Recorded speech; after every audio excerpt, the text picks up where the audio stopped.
Luc 19, 1 à 10. Jésus, étant entré dans Jéricho, traversait la ville. Et voici un homme riche, appelé Zachée, chef des publicains, cherchait à voir qui était Jésus.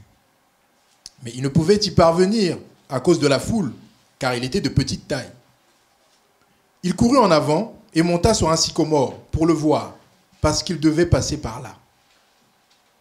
Lorsque Jésus fut arrivé à cet endroit, il leva les yeux et dit : « Zachée, hâte-toi de descendre, car il faut que je demeure aujourd'hui dans ta maison. » Zachée se hâta de descendre et le reçut avec joie.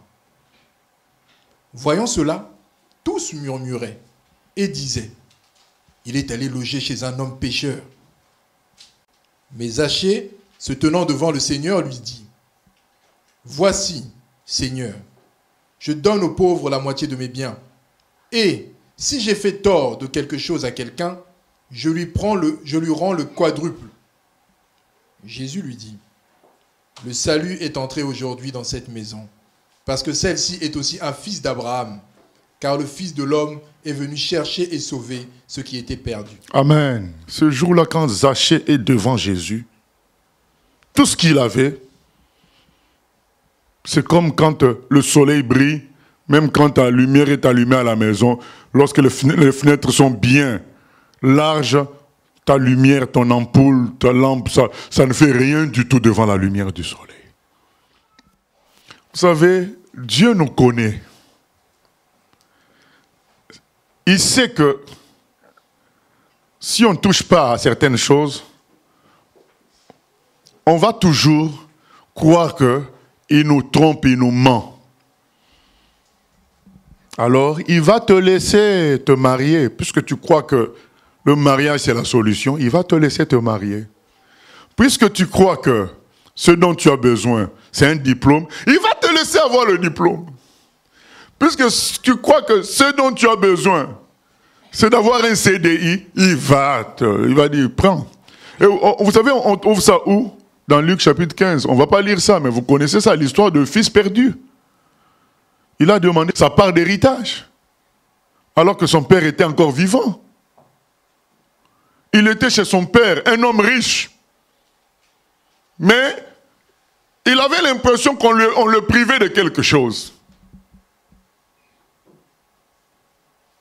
Mais le papa, ne pouvant pas continuer avec une telle contestation quotidienne, dit, s'il pense vraiment que l'argent est important, s'il pense vraiment que l'héritage est important, ben je lui donne. Il se rendra compte que c'est moi son père qui est important.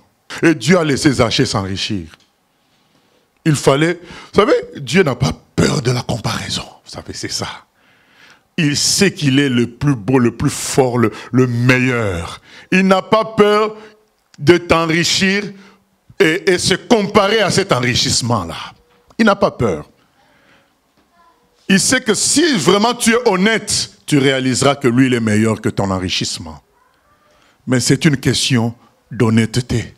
C'est une question de vérité et de réalité. Les gens ne sont pas honnêtes. Leur intelligence a été obscurcie par leur convoitise. C'est la convoitise qui fait obscurcir l'intelligence. Tu ne vois plus la réalité que tout le monde peut comprendre simplement, bien aimé. C'est simple de comprendre qu'un jour on mourra. C'est tellement simple. C'est tellement simple de voir comment a fini Johnny Hallyday, comment a fini, Fernandel. Fernandel avait une maison dans le 16e arrondissement, et c'était en marbre. Une maison en marbre.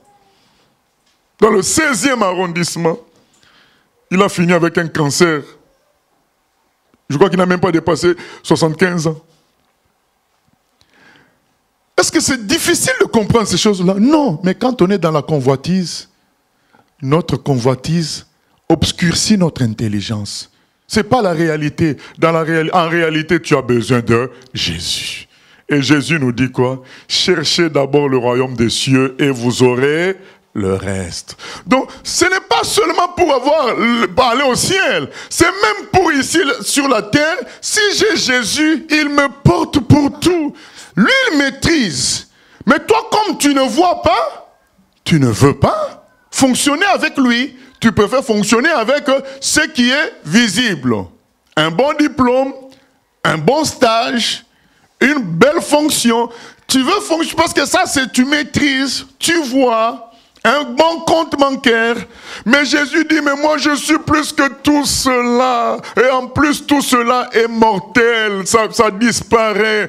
Et parfois c'est inutile même. Parce que quand tu es très malade, l'argent ne va pas tout résoudre. Sinon, beaucoup ne seraient pas morts. Steve Jobs, il avait le cancer, il avait même pas 55 ans. Mais il était milliardaire. C'est lui qui a fait l'Apple. Donc il était populaire. En fait, il pouvait même payer 1000 médecins pour le soigner. C'est ce que le Seigneur veut nous faire comprendre. C'est ce que Zachée a compris. Tout ça, c'est vain. Tout ça, c'est vain. Il s'est séparé de son argent pour saisir qui? Pour saisir la vie, pour saisir Jésus. C'est de Jésus dont il avait besoin. Mais c'est ce jour-là qu'il a compris ça. Alors, bien-aimé, je nous exhorte à comprendre ça. C'est de Jésus dont tu as besoin.